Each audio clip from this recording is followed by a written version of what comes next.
Hey everyone, it's Imran from Options Insight, back with another macro options spotlight.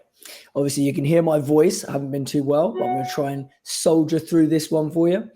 So markets prepare for a big week this week on the macro side. We've got US CPI, June FOMC, retail sales out of the US as well, ECB and Bank of Japan central bank meetings, plus a bunch of treasury auctions now that the debt ceiling's been raised, which we'll see how they get digested. So all of that to prepare for this week. But certainly last week, we did see some greed coming back into markets. So the old CNN Fear and Greed Index, if you guys do keep a track on that thing, that has gone back into extreme greed, which we haven't seen for quite some time. As you can see here, this is the blue line back up here. And in general, chasing this thing when it's in extreme greed and buying the market hasn't really done too many favors for your portfolio historically, right? Going back for the last year or so. So that's just something to be cautious about, let's say.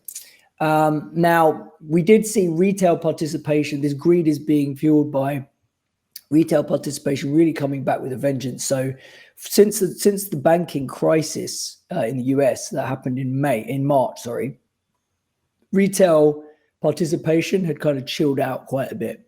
And in recent weeks, we've seen it spike quite dramatically back up again.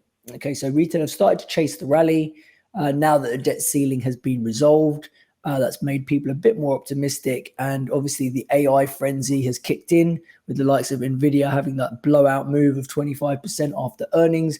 And so people are thinking 4,200 was a big resistance for a long time. Once the S&P took it out, time to party, time to go, right? And they've started chasing it. And we saw the Russell 2000 really take off last week in the face of NASDAQ that was consolidating. Now, the setup for this week, given that we are in these conditions now, with the amount of macro catalysts that we've got this week, potential for disappointment is probably greater. So again, I'm not in the mood to chase this rally, but we need to be aware that institutional money managers are likely still underweight, right? So if for whatever reason the reaction to FOMC this week is a bullish one, we may well see more squeezing to come. I would probably take that as an opportunity to sell calls into or something like that if you're trying to piece into some hedges like risk reversal, stuff like that. But that is the setup basically. But and even on the way down, because we've got June expiry at the end of this week, and we do think the market is likely long gamma between sort of 43 and 4,200, that's probably going to cushion the blow as well. So even if we get a hawkish Fed, we get a hot CPI, markets may well come down, but we think they're going to be supported by that 4,200 area because we do believe the street is still generally long gamma in the local vicinity. Okay, now moving on to our dashboard. So stocks finishing last week with a small gain, as we said, really led by the likes of the Russell, which pieced together a 2% rally. We did see Europe still lagging. They're still showing, weaker data. And then China and Japan still strong. China, hopes of stimulus coming through there from China, and Japan just trading very, very well, as it has done for a while now. Looking at commodities, most commodities putting in some gains, except for oil, which was down 2, fading from that post-OPEC failed kind of rally to squeeze the shorts. But in general, with a weaker dollar, we have seen commodities, particularly metals, bouncing. Nat gas also having a half decent week.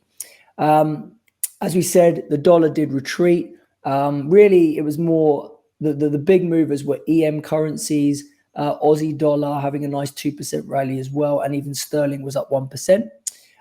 Rates were fairly unchanged. So we saw the long end of the treasury curve quite unchanged. Really the move being led by the front end, as there's a ton of issuance this week coming up. People think it's going to be front loaded. Therefore, the long end yield holding up better than the short end. And then looking at sectors, we saw decent gains out of the likes of ARC yet again. Tesla was up 14% last week. So that was really driving ARC higher, even though the mega cap techs were consolidating somewhat. and like Nvidia looks like it's kind of potentially topped in the near term. But we had a commodity sector resurgence with the likes of energy and metals and mining up nearly 2% apiece as well. And then just generally looking at vols have been heading lower across the board. China actually was whacked 3 vols as well. So that's down to about 25, which is about cheap as you've seen China vol in quite some time. Commodity vols down hard, particularly in energy, down 6 points there across nat gas and oil.